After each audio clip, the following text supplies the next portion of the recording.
ನಮಸ್ಕಾರ. ಮೆಂತ್ಯ ಸೊಪ್ಪು ಮತ್ತು ಮಾವಿನಕಾಯಿ ಉಪಯೋಗಿಸಿ ಇವತ್ತು ರುಚಿಯಾದ ಮೆಂತ್ಯ ಸೊಪ್ಪಿನ ಚಟ್ನಿ ಮಾಡ್ತಾಯಿದ್ದೀನಿ.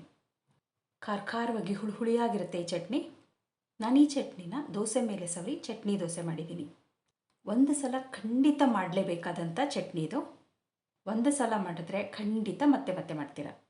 ಬಿಸಿ ಬಿಸಿ ಅನ್ನಕ್ಕೆ ಕಲಿಸ್ಕೊಂಡು ತಿನ್ನೋಕ್ಕೂ ಬಹಳ ರುಚಿಯಾಗಿರುತ್ತೆ ಈ ಚಟ್ನಿ ದೋಸೆ ಮಾಡಬಹುದು, ಅಥವಾ ಹಾಗೇ ದೋಸೆ ಚಪಾತಿ ಜೊತೆ ಬಾಡಿಸ್ಕೊಂಡು ತಿನ್ನೋಕ್ಕೂ ತುಂಬಾ ಚೆನ್ನಾಗಿರುತ್ತೆ. ನಾನು ಮಾವಿನ ಹಣ್ಣಿನ ಸೀಕರಣೆ ಮತ್ತು ಮೆಂತ್ಯ ಸೊಪ್ಪಿನ ಚಟ್ನಿ ಮಾಡಿದ್ದೆ ನವಣೆ ದೋಸೆ ಜೊತೆಗೆ. ಬಹಳ ರುಚಿಯಾಗಿತ್ತು ಈ ಕಾಂಬಿನೇಷನು. ನಾನೊಂದು 3/4 ಕಟ್ಟು ಮೆಂತ್ಯದ ಸೊಪ್ಪು ತೊಗೊಂಡಿದ್ದೀನಿ.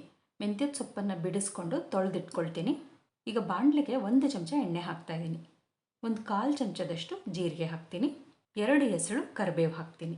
ನೋಡಿ, ಚಟ್ನಿ ಅಥವಾ ಚಟ್ನಿ ಪುಡಿ ಮಾಡುವಾಗ ನಾವು ಇದನ್ನು ರುಬ್ಬಿ ಪುಡಿ ಮಾಡ್ಕೊಂಬಿಡೋದ್ರಿಂದ ನಾನು ಯಾವಾಗಲೂ ಕರಿಬೇವನ್ನು 1 ಕರಿಬೇವು ಹೆಸರು ಹಾಕೋ ಕಡೆ 2 ಹಾಕ್ತೀನಿ. ಏಕೆಂದರೆ ಕರಿಬೇವು ಆರೋಗ್ಯಕ್ಕೆ ಬಹಳ ಒಳ್ಳೆಯದು. ಅದಕ್ಕೆ ನಾನಿವಾಗ 2 ಕರಿಬೇವಿನ ಹೆಸಳನ್ನು ಹಾಕ್ತಾಯಿದ್ದೀನಿ. ಈಗ ಖಾರಕ್ಕೆ 4 ಗುಂಟೂರು ಮೆಣಸಿನ್ಕಾಯಿ ಮತ್ತು 5-6 ಬ್ಯಾಡಗೆ ಮೆಣಸಿನ್ಕಾಯಿ ಹಾಕ್ತಾಯಿದ್ದೀನಿ.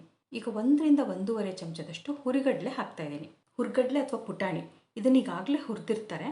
ಆದರೂ ಚಟ್ನಿ ಮಾಡೋಕ್ಕೆ ಮೊದಲು ಈ ರೀತಿ ಎಣ್ಣೆಲಿ ಹಾಕಿ ಹುರಿದ್ರೆ ರುಚಿ ತುಂಬಾ ಚೆನ್ನಾಗಿ ಬರುತ್ತೆ. ಒಂಚೂರು ಅರಿಶಿನ ಹಾಕಿ ಮೆಣಸಿನ್ಕಾಯಿಲ್ಲ ಒಂದು ಸ್ವಲ್ಪ ಬಿಸಿ ಆಗೋವರೆಗೂ ಹುರ್ಕೊಳ್ತೀನಿ. ಉರಿ ಕಡಿಮೆನೇ ಇರಲಿ. ಈಗ 1-2 ನಿಮಿಷ ಹುರಿದಾದ್ಮೇಲೆ ಬಿಡಿಸಿಟ್ಕೊಂಡಿದ್ನಲ್ಲ ಮೆಂತ್ಯ ಸೊಪ್ಪು ಹಾಕ್ತಾಯಿದ್ದೀನಿ.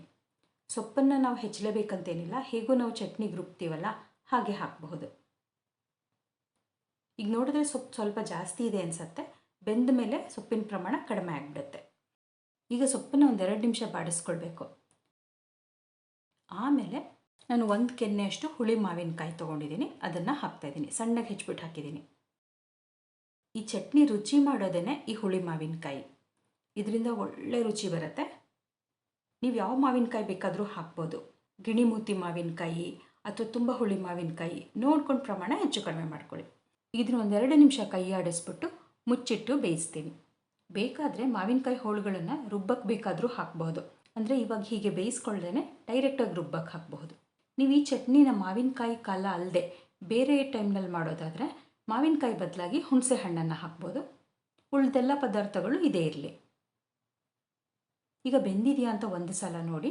ಬೆಂದಿದ್ರೆ ಇದನ್ನು ಪೂರ್ತಿ ಆರಕ್ಕೆ ಬಿಟ್ಬಿಡಬೇಕು. ಪೂರ್ತಿ ಆರಿದ ಮೇಲೆ ಒಂದು ಮಿಕ್ಸಿ ಜಾರ್ಗೆ ಹಾಕ್ಕೊಂಡು ರುಬ್ಕೊಳ್ಬೇಕು. ಈಗ ನಾನು ಚಟ್ನಿಗೆ ತೆಂಗಿನಕಾಯಿ ತುರಿ ಹಾಕ್ತಾಯಿಲ್ಲ, ಹಾಗೆಯೇ ತುಂಬಾ ಚೆನ್ನಾಗಿರುತ್ತೆ. ಈಗ ರುಚಿಗೆ ಒಂದು ಸ್ವಲ್ಪ ಉಪ್ಪು ಹಾಕಿ ಒಂದು ಸಣ್ಣ ಪೀಸು ಶುಂಠಿ ಹಾಕ್ತಾಯಿದ್ದೀನಿ. ನಾವು ಹುರ್ಗಡ್ಲೆ ಹಾಕಿದ್ರಿಂದ ಶುಂಠಿ ಹಾಕಿದ್ರೆ ಒಳ್ಳೆಯದು. ಬೇಕಾದರೆ ನೀವು ಈ ಹಂತದಲ್ಲಿ ಒಂದು ಸ್ವಲ್ಪ ಬೆಲ್ಲನೂ ಹಾಕಬಹುದು.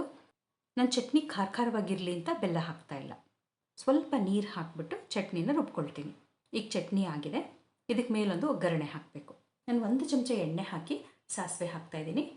ನಿಮಗೆಲ್ಲ ಗೊತ್ತಿರಬಹುದು, ಈ ರೀತಿ ಒಂದು ತಟ್ಟೆನೋ ಏನಾದರೂ ಮುಚ್ಚಿದ್ರೆ ಸಾಸಿವೆ ಸಿಡಿಬೇಕಾದ್ರೆ ಎಲ್ಲ ಕಡೆ ಸಿಡಿಯಲ್ಲ. ಆದರೆ ತಟ್ಟೆ ಒದ್ದೇ ಇರಬಾರ್ದು ಅಷ್ಟೇ. ಈಗ ಸಾಸಿವೆ ಸಿಡಿದಿದೆ. 1 ಒಣಮೆಣಸಿನ್ಕಾಯಿ ಮತ್ತು ಒಂದು ಸ್ವಲ್ಪ ಇಂಗು ಹಾಕಿ ಒಗ್ಗರಣೆ ಮಾಡ್ಕೊಳ್ತೀನಿ. ರುಚಿಯಾದ ಮೆಂತ್ಯ ಸೊಪ್ಪಿನ ಚಟ್ನಿ ತಿನ್ನಕ್ಕೆ ಸಿದ್ಧವಾಗಿದೆ. ನಾನು ನವಣೆ ದೋಸೆ ಮಾಡಿದ್ದೀನಿ. ಜೊತೆಗೆ ಮಾವಿನ ಹಣ್ಣಿನ ಸೀಕರಣೆ ಮತ್ತು ಮೆಂತ್ಯ ಸೊಪ್ಪಿನ ಚಟ್ನಿ ತುಂಬ ಚೆನ್ನಾಗಿತ್ತು. ಒಂದು ಸಲ ಖಂಡಿತ ಟ್ರೈ ಮಾಡಿ ನೋಡಿ. ನೀವು ದೋಸೆ ಮೇಲೆ ಈ ರೀತಿ ಚಟ್ನಿ ಹಾಕ್ಬಿಟ್ಟು ಚಟ್ನಿ ದೋಸೆನೂ ಮಾಡ್ಕೊಳ್ಬಹುದು. ನಿಮಗೆ ಈ ಮೆಂತ್ಯ ಸೊಪ್ಪಿನ ಚಟ್ನಿ ಇಷ್ಟ ಆದರೆ ನೀವು ಒಂದು ಸಲ ಮಾಡಿ ನೋಡಿ. ಹೇಗೆ ಬಂತು, ನಿಮ್ಮನೇಲೆಲ್ಲರಿಗೂ ಇಷ್ಟ ಆಯಿತಾ ಅನ್ನೋದನ್ನು ನನಗೆ ಕಮೆಂಟ್ ಮಾಡಿ ಹೇಳಿ. ಇನ್ನೊಂದು ಅಡುಗೆ ಜೊತೆ ಮತ್ತೆ ಸಿಗ್ತೀನಿ.